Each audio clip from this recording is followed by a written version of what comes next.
What would you do if, after war and defeat, your entire world was stripped away in a single afternoon? If, when the enemy arrived, you weren't greeted with cruelty, but with the most unexpected act of mercy, one that forced you to question everything you believed? This story isn't about generals or battles. It's about what happened after the final guns fell silent, about shattered pride, impossible solidarity, and what it means to survive. Most historians say the occupation of Japan in 1945 was inevitable. The US military was prepared for brutal resistance. They'd seen it across the Pacific, and each strategic calculation pointed toward chaos. But what few expected was the encounter between two very disparate groups: Japanese female officers trained for devotion and discipline, and American women tasked with relief and recovery. This story centers on their collision. The war left Tokyo in ruins. Food was scarce, uniforms were threadbare, and many officers, even female ones, had only memories of the proud empire they once served. The night the American relief teams arrived, the city was a tableau of silence and uncertainty, emptied out by defeat, haunted by the memory of firestorms and desperate last stands, but ready for a new chapter. The Japanese command, counter to global expectations, had selected a group of female officers for interaction with the American delegation. These women carried the scars of battle not on their bodies, but etched into their posture, their silence. They had led field hospitals, coordinated evacuations, and enforced order during chaos. Their uniforms, once immaculate, were now worn to the threads. In the cold light of morning, a convoy of American trucks rolled into a makeshift square. Instead of armed men, a dozen American women emerged. Nurses, Red Cross volunteers, supply officers, bearing suitcases and boxes filled not with weapons, but with supplies. No one knew what to expect, least of all the Japanese officers, whose instructions were to stand silent and observe. Before we dive into this incredible story, if you love untold World War II history like this, subscribe now. We uncover a new forgotten story every day. You won't find these in textbooks. Major Atsuko Takahashi, a battalion administrator, was the first to step forward. She carried herself with resolute dignity, her family lost in the atomic blast, her rank earned through relentless discipline, her uniform 2 sizes too big, stitched at the sleeve, missing an insignia worn down by worry and washing. The American lead, Lieutenant Helen George, stood opposite her. 2 women, 2 uniforms, 2 enemies, both exhausted. The first moments were tense, almost ceremonial. There was no conversation, only the sound of paper being shuffled. Translated declarations passed back and forth, signatures required, stamps pressed into ink. Beyond them, aid boxes were unloaded, each crate painted with bold letters: relief supplies. Clean shirts, warm socks, even small packets of soap. The formalities ended abruptly when Helen, instead of withdrawing, approached Atsuko directly. She stepped into the space between the 2 ranks, carrying a folded stack of clothing: navy blue skirts, pale blouses, thick woolen sweaters, and sturdy shoes. Her voice was careful. In halting Japanese, she simply said, "You may wear these now." Shock rippled through the group. For the Japanese officers, whose pride was tied to uniform and tradition, the offering was almost unbearable. But the American women were determined not to let the moment pass as mere routine. Helen smiled, stepped further forward, and, without waiting for a reaction, gently set down the stack at Atsuko's feet. No one spoke. For a moment, the square was frozen in a silent paradox. Surrender, mercy, defiance, relief, shame, all tangled at once. Behind Atsuko, several junior officers gripped their own sleeves. They were the youngest, and their faces betrayed anguish, torn between the security of the uniform and the deep physical discomfort of their situation. Then, the unthinkable happened. One of the officers, Captain Yumi Sakamoto, was the first to break. Tears, subtle at first, then unstoppable, rolled down her cheeks as she reached for the clothes. She was mortified, but finally let go of her battered jacket. Others followed in stuttering motion as the American women began distributing clean garments one by one. It wasn't pity they felt, nor triumph. The American women had all served in war hospitals, had seen soldiers of every flag, had delivered emergency aid where it was forbidden to show weakness. But this moment, these tears, felt different. It was an intimate collapse, a kind of liberation that didn't require words. As Atsuko and her colleagues changed into the new uniforms, shedding the identities of warrior, enemy, officer, they confronted a sense of loss far sharper than any battlefield wound. For Helen, the realization was overwhelming. She remembered her own sister, lost in Normandy, the empty chair at family holidays.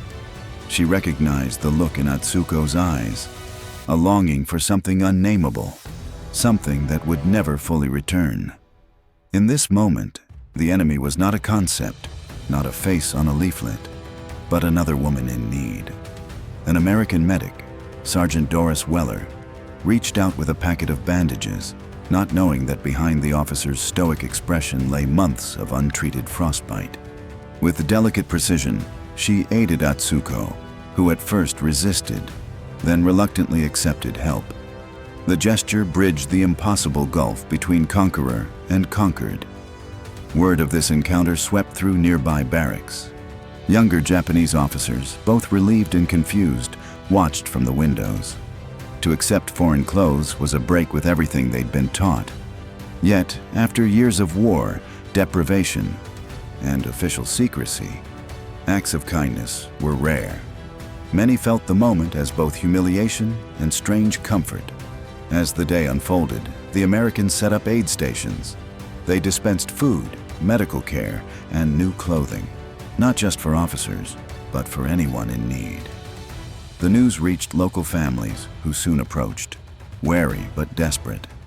No one was refused. Helen wrote notes to headquarters. There was little resistance. Many were thankful, request more supplies. Atsuko found herself organizing queues of civilians, her administrative skills now repurposed for relief. The weeks that followed transformed the entire region. American women continued working side by side with Japanese officers, now stripped of rank but not dignity. Small rituals emerged. For instance, tea shared at noon, stories told after work, moments to sit together and remember what was lost and what might still be rebuilt. One of the youngest officers, Lieutenant Emiko Mori, had kept a diary throughout the war. She wrote, "On the day they gave us new clothes, the enemy ceased to be enemy. I saw myself in the mirror, and for the first time since childhood, I wept for what was gone, but also for what might yet come." Newspapers never printed her words, but among the relief workers, this diary became legendary, a testament to change. Some American women returned home after months of service, describing the experience in letters. "We never understood until we were here how resolve and suffering could coexist so closely. I hope our kindness made a difference." Among the Japanese officers, bonds formed that would last decades. Atsuko and Helen exchanged addresses. Yumi Sakamoto assisted in rebuilding local hospitals. Emiko Mori became a translator for peace delegations. Not every moment was gentle. There were tensions, memories of conflict that couldn't be erased, moments when old divisions flared up in small gestures or words. Yet in the square, among the stacks of new clothing and the silence of restored dignity, something irreversible had happened. The old paradigm of enemy and victor shifted, replaced by something both more fragile and more enduring.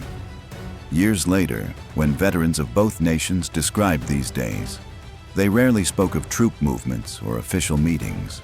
Instead, they remembered the quiet afternoons when women who had commanded troops and run hospital wards stood together, not in battle, but in ragged dignity, reunited by something as simple and profound as a clean shirt. Some historical accounts attempt to minimize these encounters, insisting on policy and doctrine, numbers and outcomes. But the true impact spread through generations. Many families, once aligned with war, found hope in the stories their mothers told of those first days. Japanese children wore American sweaters to school. Officers started community gardens with seeds sent from Iowa and Vermont. Nurses wrote textbooks together, blending Western and Japanese practices. The authorities, both American and Japanese, debated whether these acts of mercy had weakened discipline or promoted reconciliation. But the officers themselves knew the truth. Sometimes the smallest act, a new set of clothes, can reshape destiny. Helen George, interviewed years later, summed it up.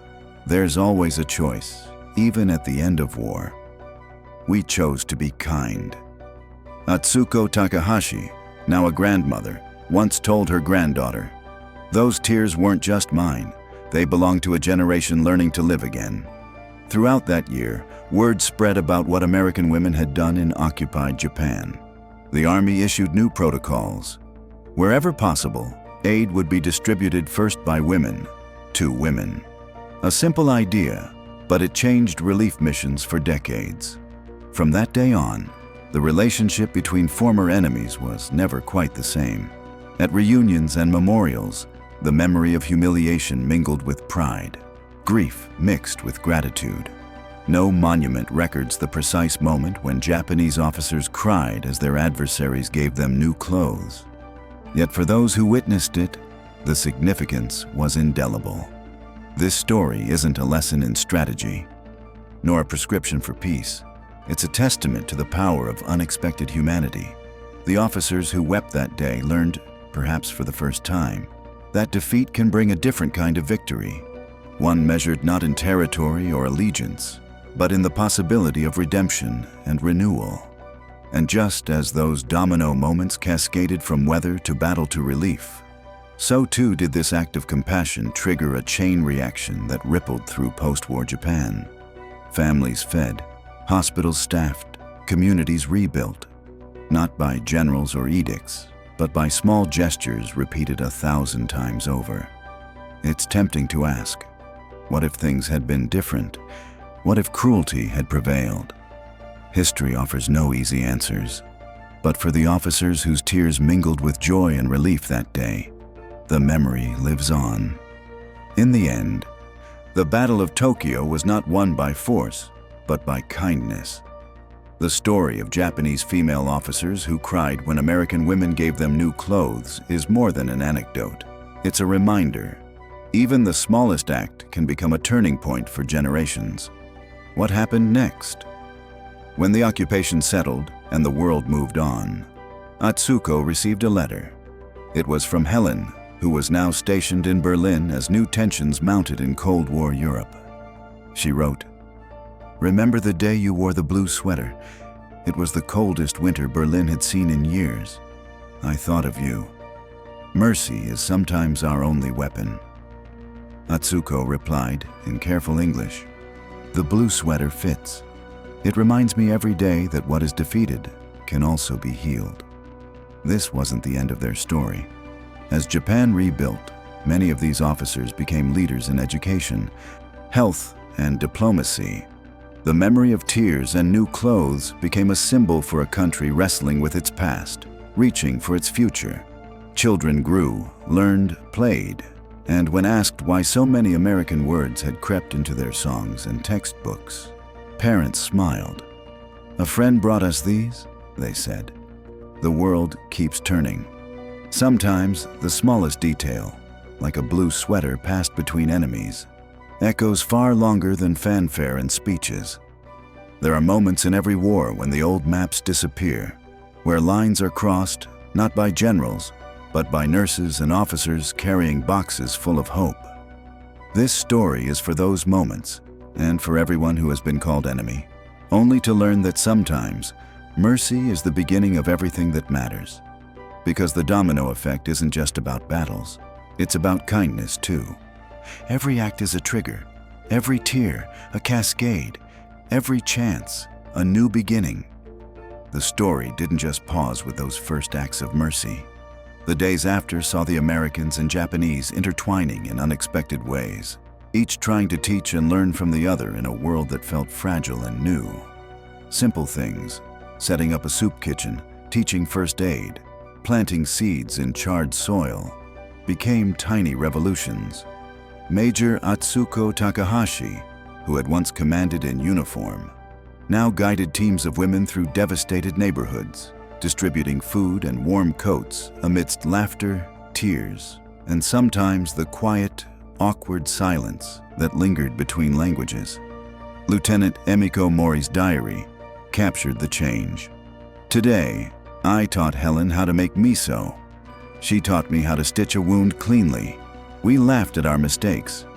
And when the rice finally cooked, we sat together outside, listening to a city beginning to breathe again. There is intimacy in small acts. The way a sock pulled from an American box fit too snugly.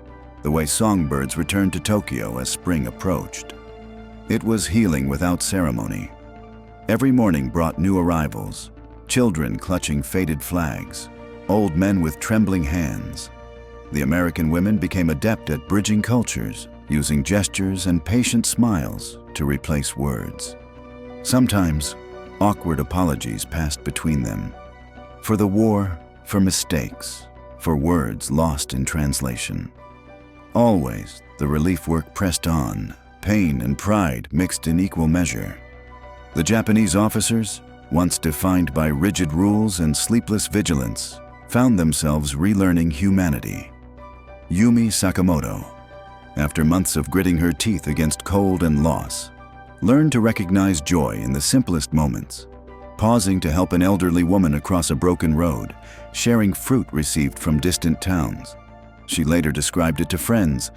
War makes the heart shrink, but peace returns slowly, like warmth through a window.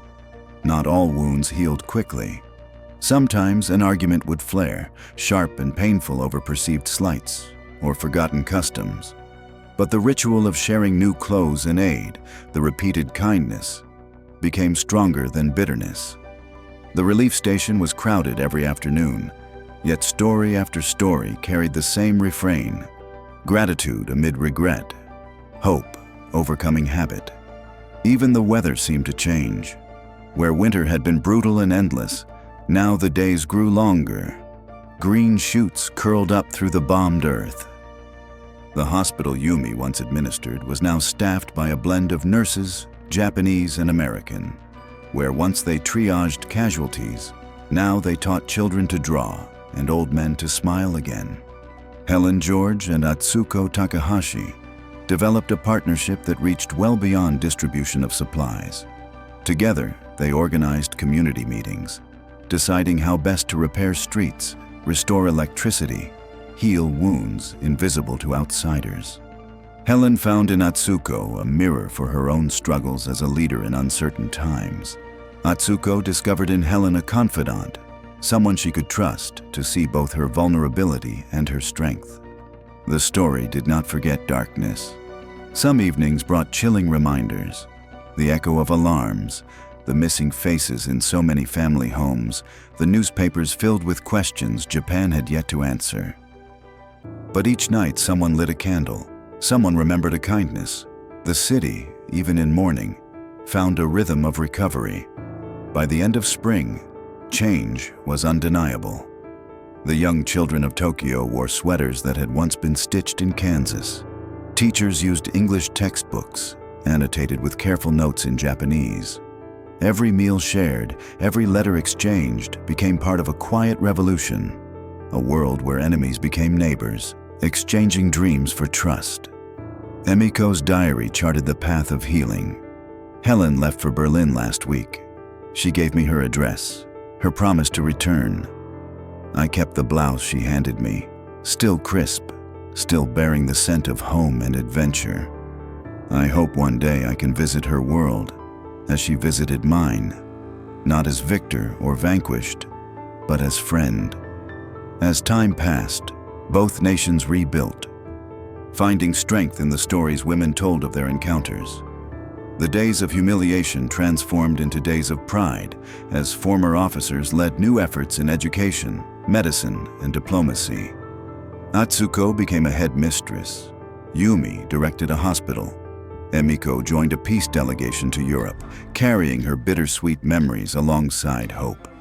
The echoes of that first day, the tears, the blue sweaters, the handshake that crossed a dividing line, echoed for decades. Children asked about the old war, and mothers answered not with horror, but with the memory of mercy, of how compassion saved a wounded city. In the years to come, veterans gathered for reunions. No medals exchanged hands, but stories did. How American women crossed the square without fear, how Japanese officers wept, then found dignity anew. How new clothes weren't just fabric, but a kind of promise that life could begin again. And still, in quiet moments, someone would ask, what happened after the war?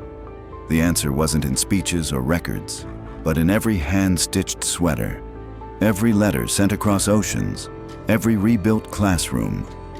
Mercy, once a rarity, became the foundation of peace.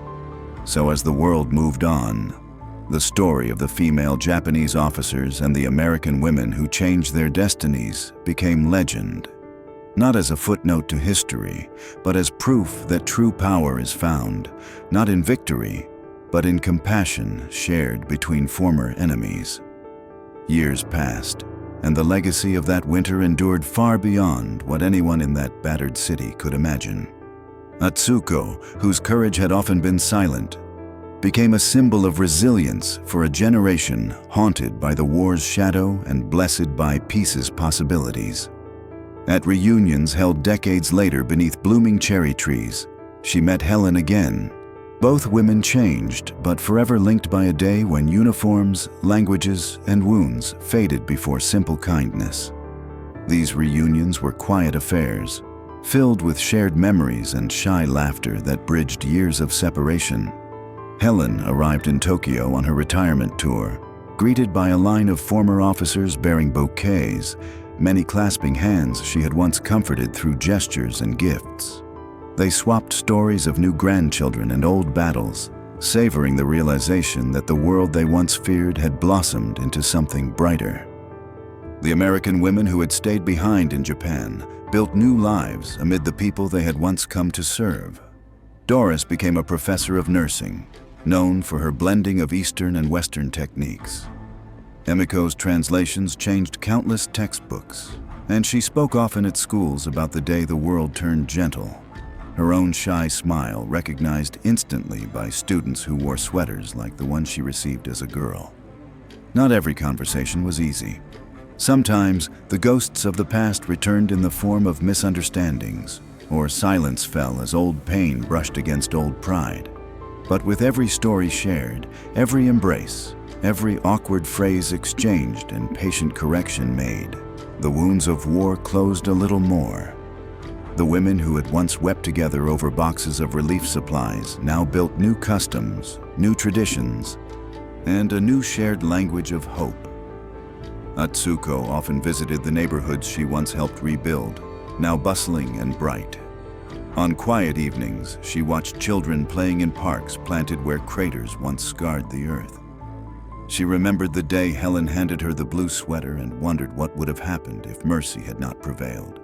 For her, and for so many, that single act marked the start of a new era. The officers' diaries and American memoirs became prized possessions, not because they recorded military strategy, but because they celebrated ordinary courage. Emiko's granddaughter once found the old diary, pressed between pages of worn and faded photographs. She read it, each passage a lesson in forgiveness and grace, every account a testament to how history can be rewritten through kindness instead of conquest. She resolved to learn English, imagining the world as her grandmother first saw it, open, uncertain, and full of surprising friendship. The memory of the blue sweaters became an unofficial legend. Local artists painted scenes of the relief camps, always showing American and Japanese women together, smiling, crying, working side by side. In time, a small museum dedicated to reconciliation opened in one of the quiet neighborhoods, displaying artifacts, uniforms, letters, and, of course, a blue sweater preserved under glass. Helen, looking at the exhibit during her last visit, wrote in the guest book, "History remembers battles, but humanity remembers kindness. Let us always choose to be kind." Yumi, who had rebuilt her hospital from ashes, grew into a beloved figure in the community. At her retirement ceremony, she spoke with trembling pride. "War stripped us of much. Mercy returned even more. The greatest victories are the ones we share, together, when pride becomes empathy and pain becomes hope." Generations carried forward the lessons learned during that difficult year. Schools taught the story of the American women's arrival alongside ancient legends and modern achievements, not shying from the facts, but never resorting to needless detail or cruelty. The emotional impact, the transformation, were honored instead. The moment tears became pride, and shame became resolve. Many years later, Atsuko's granddaughter stood before her classmates and spoke in halting English. "My grandmother cried when an enemy gave her new clothes.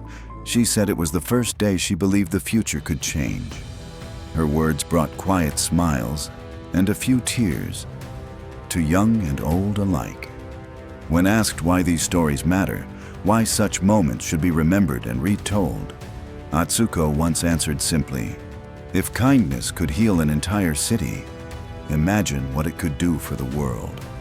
The last pages of this history were written not by generals or politicians, but by the children who grew up in peace, wearing clothes received in mercy, speaking words learned in friendship, dreaming of a world forever changed by one day, one act, and one shared hope. And as Tokyo blossomed, as cherry trees shaded the quiet parks and busy streets, the memory remained. Whenever someone reached out, whenever mercy overcame old resentment, the echo of that winter returned. A silent promise that the future, too, could be remade with kindness. The dominoes keep falling. One act of mercy triggers another. And so the cascade continues. Through generations, across borders, and into the heart of every new story told. The legacy is clear. Peace takes root where enemies become allies, and the smallest gifts have the power to change destiny. New generations arrived, drawn to the story by curiosity and the promise of understanding.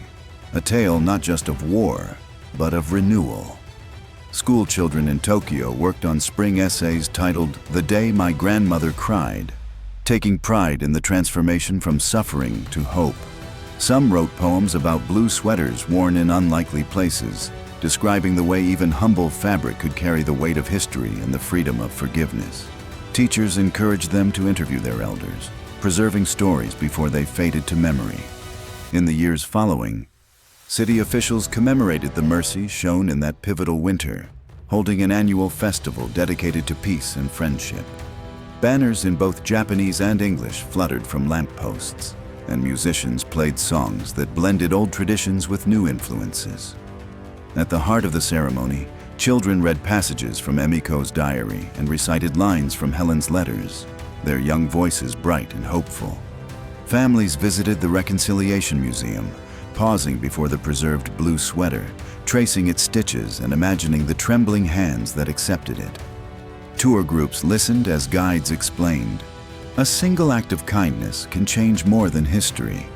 It can shape identities, unite communities, and teach generations to trust again." Visitors left messages in a guest book, blessings for peace, gratitude for the past, promises to keep mercy alive. Emiko's granddaughter, now fluent in English, organized a storytelling circle in her neighborhood, inviting elders to share their memories. They gathered around steaming cups of tea, each participant adding their thread to a weave of recollections. Some stories carried laughter, recalling comic misunderstandings over foreign customs. Others spoke quietly of pain and recovery, of nights spent wishing things were different, and the relief that dawn brought. American women who returned in later years were honored as distinguished guests. They walked familiar streets, greeted by faces filled with recognition, invited into homes that displayed gifts from another era, worn books, faded photographs, a cherished handkerchief tucked away for luck. They marveled at the resilience of their former adversaries and at the seamless blend of traditions that now defined daily life.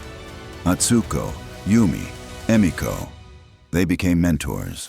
They taught workshops to young women on leadership and compassion, sharing not only professional advice, but the deeper lessons earned on a frigid morning so long ago. Be strong when you must, Yumi instructed, but be gentle whenever you can. Your power is not in your rank, but in the courage to forgive. Emiko took her students on walks through gardens rebuilt after the war, pointing out the trees planted by her own generation as symbols of continuity. Sometimes, the world beyond Tokyo seemed torn by new conflicts, new misunderstandings. News of distant wars would reach the community, stirring unease. But the legacy remained, a living memory, ready to teach future leaders what is possible when mercy is chosen over revenge. The festival, museum, school projects, each year they grew. A mural on a school wall depicted women trading uniforms for blue sweaters, each smile echoing the silent promise shared between strangers. Children stood before the mural, holding hands in solidarity, sometimes reenacting the legendary exchange in school plays, learning by doing, discovering empathy firsthand. And so, with each passing year, the story expanded. Local authors wrote novels elaborating on the Winter of Mercy. Filmmakers produced documentaries interviewing survivors and children. Artists crafted exhibitions from reclaimed materials found in the old relief camps. These works inspired new conversations about history, identity, and the universal need for understanding across divisions. The history textbooks of Japan and the United States added new pages about the Kindness Winter, highlighting the transformation not only of cities and alliances, but of individuals. Women whose tears once fell as a symbol of defeat, now remembered as the beginning of healing. Helen, in an interview with the documentary team, summed up the legacy. It started with a sweater, but it became a bridge. No matter where I've gone in the world, when I speak of Tokyo, I speak of hope winning, even when hope seemed impossible. And so, the cascade continued. Every year brought new stories, new acts of generosity inspired by the past. The dominoes kept falling, one act triggering another, until a city, and someday perhaps a world, could claim a legacy of reconciliation built on the simplest, most profound acts. Through all seasons, through all generations, one truth remains unchanged. Mercy is the thread that weaves peace. The story of blue sweaters, tears, and forgiveness will forever teach those willing to listen that the end of one war can be the beginning of infinite hope.